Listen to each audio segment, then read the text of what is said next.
Hello, greetings, fellow Nigerians.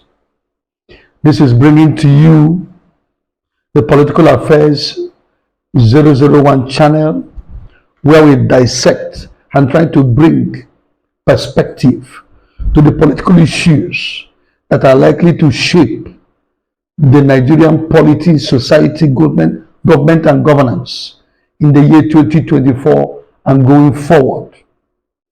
What are the issues that are likely to influence and affect government and governance and the political landscape of Nigeria in year 2024? How has 2023 been, and what is 2024 likely to look like, politically speaking, in Nigeria?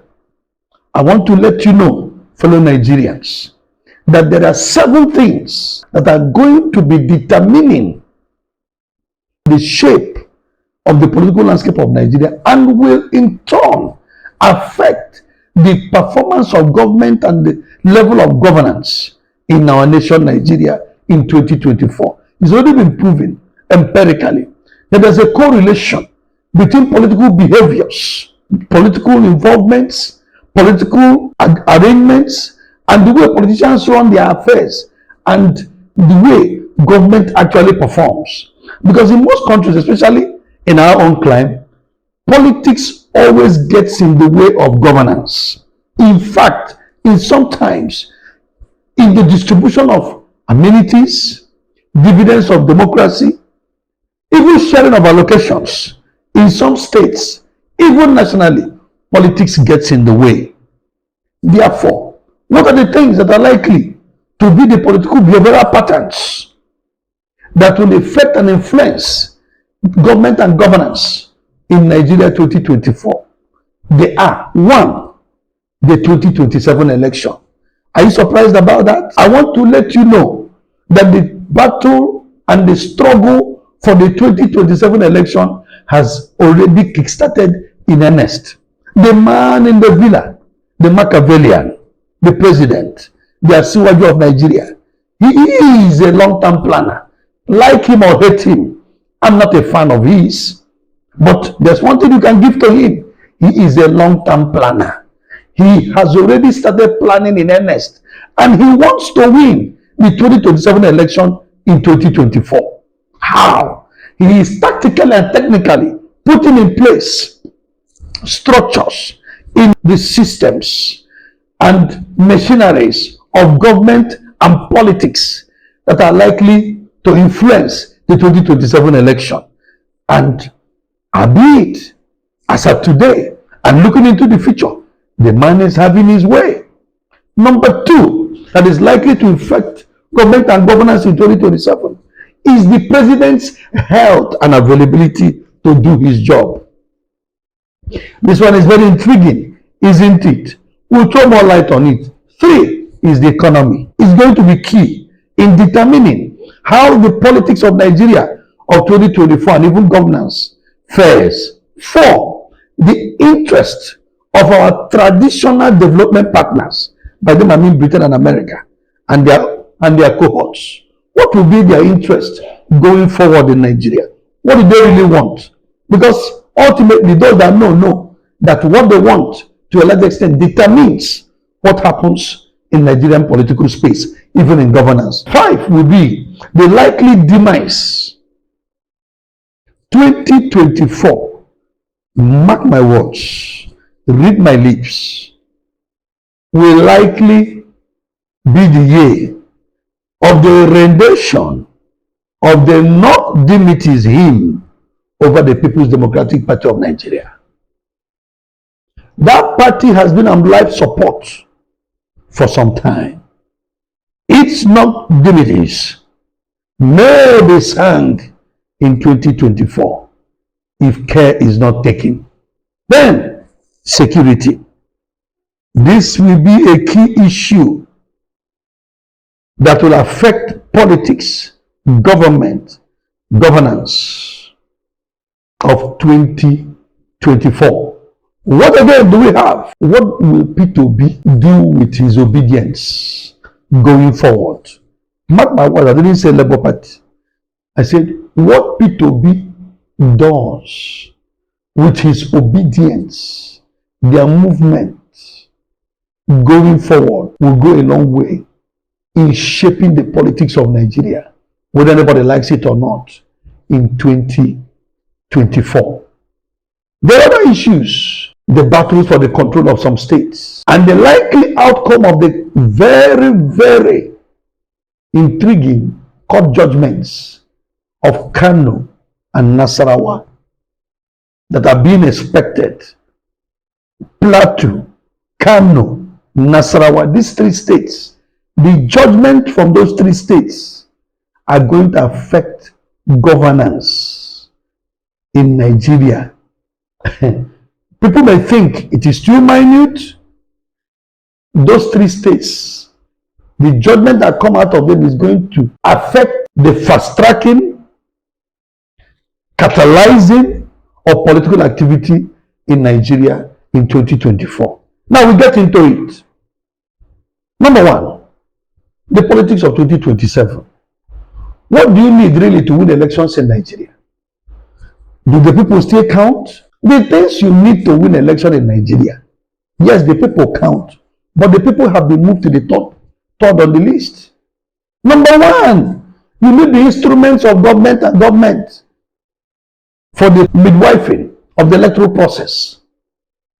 What do I mean by those instruments? The umpire, INEC, the security agencies. And where are we on that? The president already has gone very far in making sure that there wouldn't be much resistance coming from these areas in terms of his quest to go forward with his machinations to clinch power again in 2027. How do I mean? Haven't you seen the cries that national commissioners that have been appointed into INEC are, some of them are card-carrying members, proven card-carrying members of the All Progressive Congress. And you're expecting an election that will be fair and fair in 2027. When the umpires already are card-carrying members of the political party.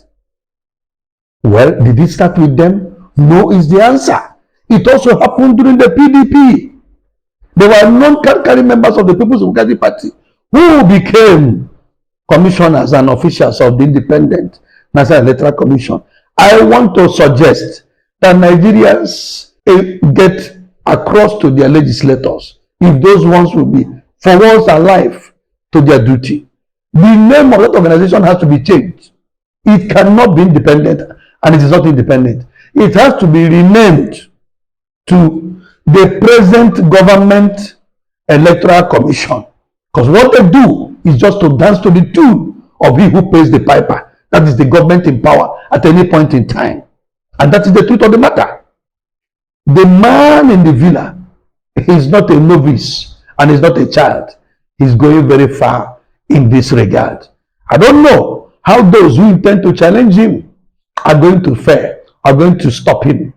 I don't know. Number two, I talked about the president's health and his availability. I want to shock those. I want to bring very shocking news. All those who supported the president because they think his health will fail.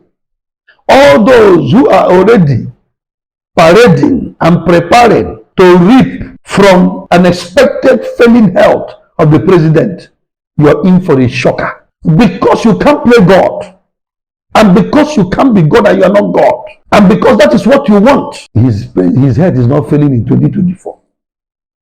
Because it cannot be by your word. I am sure when the lucky man, who is now the governor of Ondo State, came into power, he never knew that his boss's health was going to fail. Even though he is so much now cherished and went overboard to profit from it. But that's a matter for another discussion. The most important thing is that Lucky, the governor of Ondo, never followed his boss because his health was going to fail. Those who supported Buhari because his health may likely fail, what happened?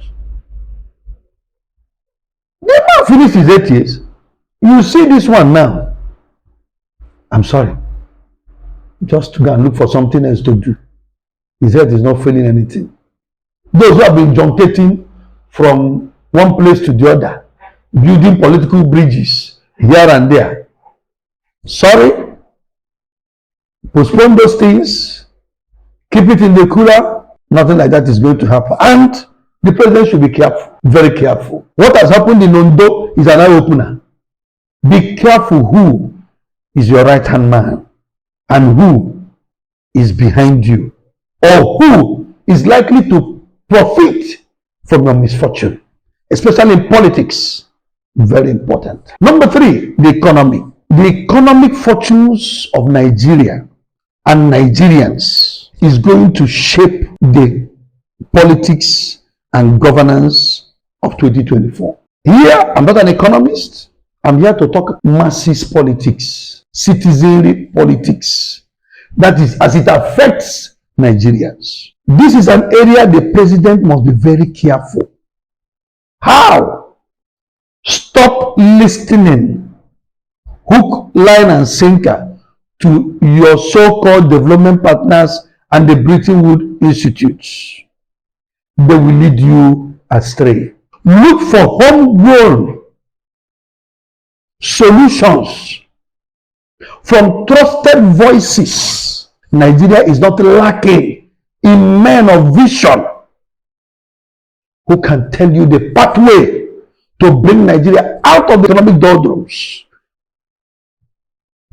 Look at what Bloomberg and other financial reports are saying, that the Naira will be worse off in 2024. Look at even the World Bank report. The same World Bank that keeps telling you to take away everything that the citizens benefit from government in this country. They are the one that in turn will tell you also that more Nigerians have been taken into poverty. You now ask yourself, this is the things you're asking me to do. And more Nigerians are going into poverty. Are we really heading in the right direction? This petro propaganda will not help you. We have finished Port Harcourt refinery. The next minute, it is technical finishing, mechanical finishing. Actual finishing will be 2024. Dangote refinery has started working. It will start refining. No, it's taking product. It will refine later. We have not seen anything. If this government is not careful, petrol, subsidy, and the politics around it, petropolitics and petro propaganda, will become one of its Achilles heel. This is the year you should tell Nigerians the way it is. The refineries, are they working? Dangote refinery, is it producing? What baffles me is that we were told that part of the high cost of petroleum products that were being subsidized was transportation, because we were importing these products. And Mele Kyari has the effrontery to tell Nigerians that if you remove that component of transportation by freight, and also have to deal with only local transportation only, from the point of production, which is the refinery, to the various areas, by road and by whatever other local means, that the price of petroleum products shouldn't come down. Is that what Mele Kyari is telling us when he says that local refining is not likely to bring down the cost of petroleum products? This is unbelievable. This is unbelievable. If you tell us that crude oil is priced on the international market, is there not also concession for the local community where this thing come from? What you should sell to somebody on the international market, should it be the same thing you also give to your local refineries and then to the end users? Is there nothing that should show that the masses of Nigeria are also joint owners of the patrimony and the wealth of this nation? Tinubu, beware. This country cannot survive on palliatives. Sadia Farouk and her Buhari cohorts have already shown that these palliatives are open to compromises. School feeding, we didn't see. The interventions, payment to homes, very few homes confirm they got these things. Now there's a 37 billion inquiry on her head.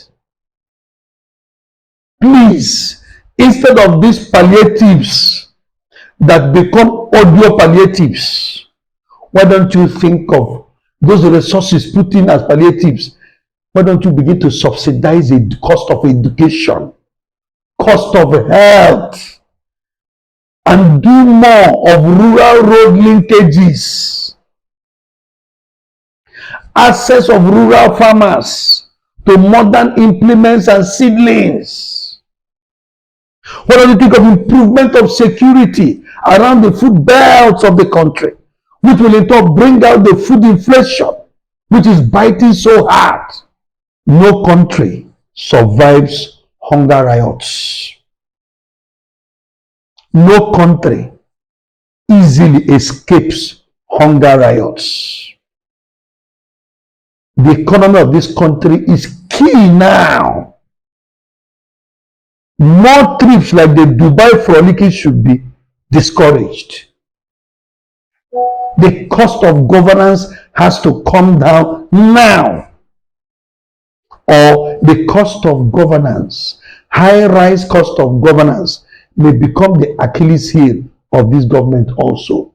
The 2024 budget is a sham. That document should be turned down. That document should be returned. And that document should be re-examined. And all the overheads and all the things put into it that are not likely to translate into immediate economic gains that will affect a lot of the masses should be taken out in, and those things are in excess of 6 to 7 trillion. They should be taken out now, immediately. Tinubu, your continued protection, overprotection of Buhari may lead to your own downfall. Allow proper investigation into the activities of his government. Nigerians don't care to know the agreements you had with him. Look at what happens to the ways and means.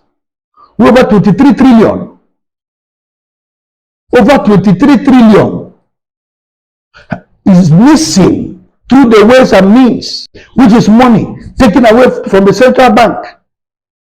Where is the money? What was it used for? That money can fund the 2024 budget.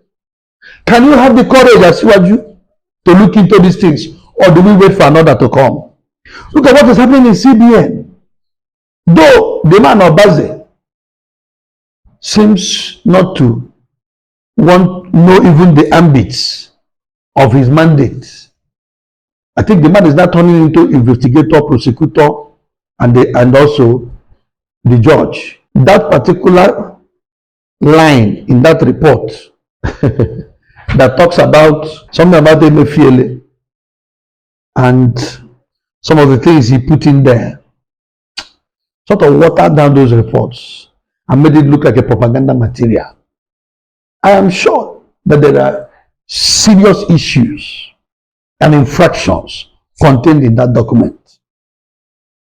The writers of that document should have made it a more serious document by dealing with more serious issues and grounding their findings based on fact and not on some conjectures. If you're still inviting people for investigation on the 28th of December over Titan Trust Bank, so how come you finished your findings and you're still asking people to come and clarify? What you expected that is by now you should have moved that document to the executive, should have returned it to the president who gave you your mandate. President now passes to the Honorable Attorney General, who now looks at it and sees if there are possible indictments and prosecutions that should follow. And not for you joining issues with the promoters of Titan Trust Bank and all that, joining issues with Emefiele over certain issues. No, that's not what we expected. That kind of probe, can it be done on the ways and means? That 23 trillion naira of Nigerian money is missing. It's not a national emergency. It is even an emergency of international dimension. Because what happens in the Nigerian economy also affects the African economy. The sub-region. Where is the Buhari? Where is the 23 trillion that your government collected through ways and means? Where is it? It's very simple. Show Nigerians where it is. This thing needs to be called out. Nigerians are suffering. Cost of living is over the roof. Tinubu, beware. Then, coming to the interest of our development partners, 2024 will witness an increase in gay politics. Gay politics. So many people may be wondering what this is. Maybe they don't know that the relationship between these people that you call development partners and most countries now, to a large extent, are determined by their ability or readiness to embrace gay rights. I want to announce to Nigerians that the president of Nigeria will be put under intense pressure in 2024 to embrace gay rights. The pressure is already there. It's already there. America has started withdrawing certain grants and bilateral trade agreements and understandings with countries like Uganda because of their stand on these issues. They may not know. Nigerians, watch out for gay politics on the increase in 2024. Our president should be careful. Something again that is likely to characterize the political landscape and shape its behavioral pattern in 2024 is that in 2024, PDP may finally be buried. Not technically, not on paper, really as in buried. One, some of their governors are likely jumping ship. Two, they have not learned anything from what happened in Plateau State that has made them lose some of their seats in the National and State Assembly and all that. They are still towing the same path. There's a court process now involving the issue of their National Secretary, PDP. You have been your own problem all the while. The failure of the party in 2015, you caused it. Not the opposition. The opposition only profited from your various failings and not being able to perceive what was coming and know how to react to it. You've continued on that trajectory. This is the only party that wants to continue to do the same thing and get a different result. It's not happening anymore.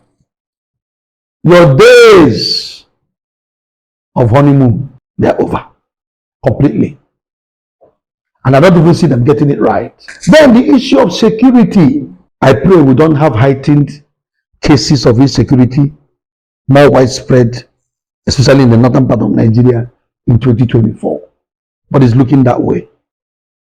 With what happened in Plateau North Senatorial District and has continued to happen even after the massacre of Christmas Eve, Nigerians should brace up.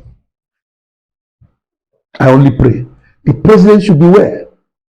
He should take a hands-on approach and control over the affairs and levers of security in this country.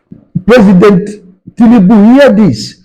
Don't delegate security issues to anybody.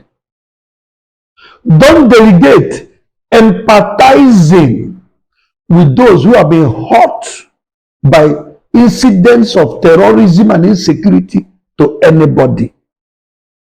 Take a hands-on approach. Learn from what happened to your predecessors. Don't fall into that particular pit. It's a banana peel that you must not step on at all costs. Avoid it. Step up security nationally. Those who are against you, you know this more than I do. may likely use this area and the economy as a basis. I'm saying this for the good of the nation and the state, because insecurity does nobody any good. A bad economy does nobody any good. The politician or my political affiliation is off the window. Who cares? Nigeria comes first in this issue. Please look at security now. Take a hands-on approach. Don't delegate. Number 7, what P2B does with his obedient movement, mark my words, obedient movement, not the Labour Party, in 2024, will go a long way to shape the politics of 2024 in Nigeria. How do they approach political issues, economic issues, national issues? How do they engage? What do they do? How do they approach it? How does he also manage pressures coming from supposed interest groups and possible partnerships and all that? Now, one of the words or cliches that are going to be popular in 2024 is merger, realignment. I also want to use the opportunity to announce to Nigerians that the realignment movements that have already started in 2023 has fallen flat already. Nothing will come out of that movement. But another one is coming up in 2024. But that will be determined by 1, the availability of the president, economic issues, security issues, and the judgments from the Supreme Court over the governorship seats of Plateau, Kano, and Nasarawa. People may not know how key those 3 states are. These are 3 states that the ethnic, tribal, and political leanings in those states are very complicated. Tinubu should be careful. Yes, it's easy to say it's not Tinubu, it is the judiciary. We know better now. This is Nigeria. We are now talking to ourselves. The president should beware. These 3 states can become the launching pad for the opposition against him. The battle for the control of the states is going to continue in many flashpoints. The lucky man in Ondo, the newest governor in town, is not yet to Huru. I've seen the re-emergence of some social media materials of the Otumba, Olushaloke. The nomination process and procedures and politicking around the election, governorship election in Ondo State, is going to be very interesting. Look out for it. There will be shockers. There will be surprises. Mark my words. Look out for it. Rivers. The waters have not yet settled down in that state. The kingsmen of the governor are hell-bent on leading their kingsman to war. But I would advise that they count the cost of war. It does nobody no good. The minister of the federal capital should be very careful. Very careful. There is already a building gang up, orchestrated to pitching against the president. He should be very careful with that Rivers issue. Nobody wins everything. A give and take will be it and will be the way to go. On the side of the governor, on the side of the minister. The governor is the one wearing the shoes.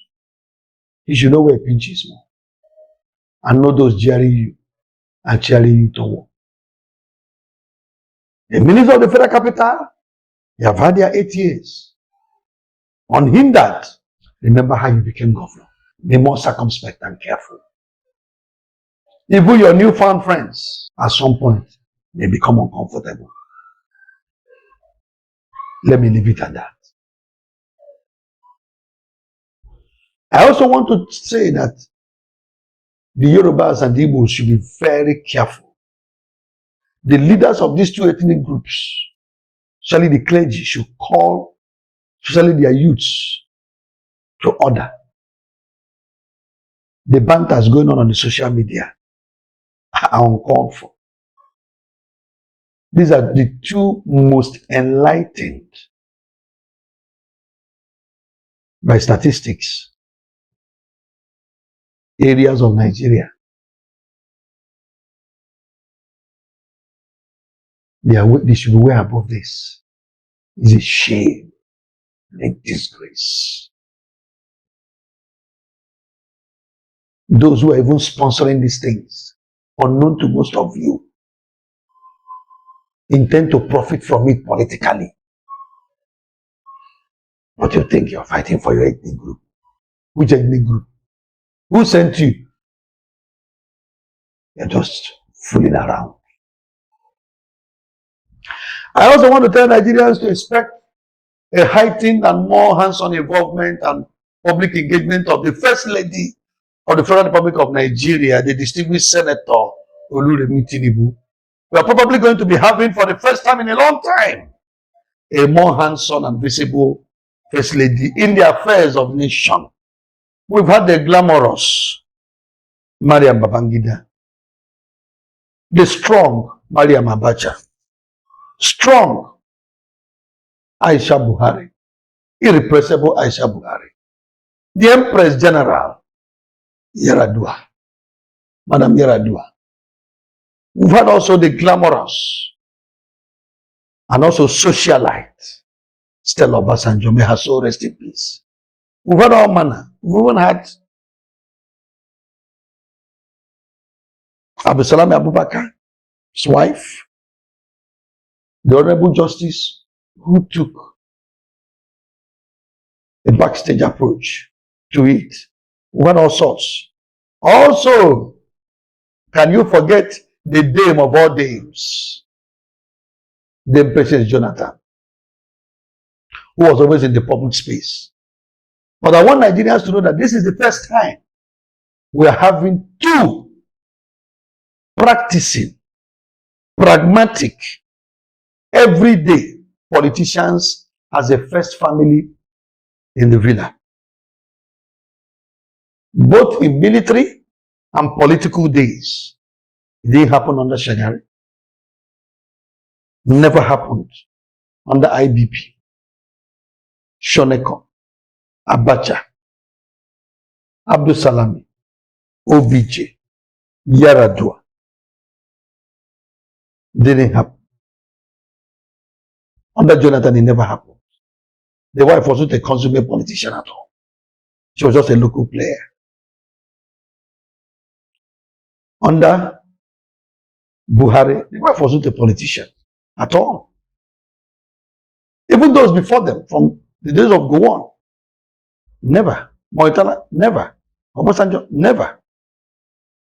Even Buhari's time as military Sadia, never. The wife, never. This is the first time we are having two Machiavellian politicians as the first family. Our First Lady, if you noticed in the last 2-3 weeks, she has doled out billions in so many programs and under so many subheads. She's a very strong woman. She's going to get involved more in the government of Nigeria and the governance of Nigeria. Just expect it is coming. For those who don't like such things, well, that is how it's going to be in 2024. I also want to announce that in the coming days, I'm going to be doing a series on why the obedient movement didn't materialize into political victory in 2023. I'm sure most of you would like to know why. Let us pray for a better Nigeria. And First Lady, for Nigeria to be glorious, you have to help your husband, and he has to listen more and change style. Which brings us to the concluding segment of this particular presentation, which is warnings to the president. Beware Tinubu 2024. 1. Beware of those you keep too close to yourself. 2. Beware of the development partners and the Bretton Woods institutes and the formulas and policies they will ask you to implement. No country runs without subsidies to their indigents. No country of the world, even the most developed. Beware of the judgments of Kano Plateau and Nasarawa. If they ask you to get involved, beware. Beware of outsourcing or delegating security issues in 2024. Is a banana peel you must not step on. Recall the 2024 budget immediately. Remove all the excesses in it for the good of the masses. Or you turn them into capital. Or put them into the areas you've been told: healthcare, education, rural development, and agriculture, where it affects the masses directly. Reduce palliatives. You are making emergency billionaires out of your officials and appointees through palliatives. We don't want another emergency billionaire. Stop protecting Buhari, or rather, stop overprotecting him. We're not saying you should arrest him or kill him. Let him come and give some clarifications on the ways and means 23 billion that is alleged to be missing. Beware of those you keep too close to you in 2024. Fellow Nigerians, I'll be coming your way regularly to dissect and to bring perspective on political developments and issues of interest in our polity. Thank you, and I wish you a prosperous new year.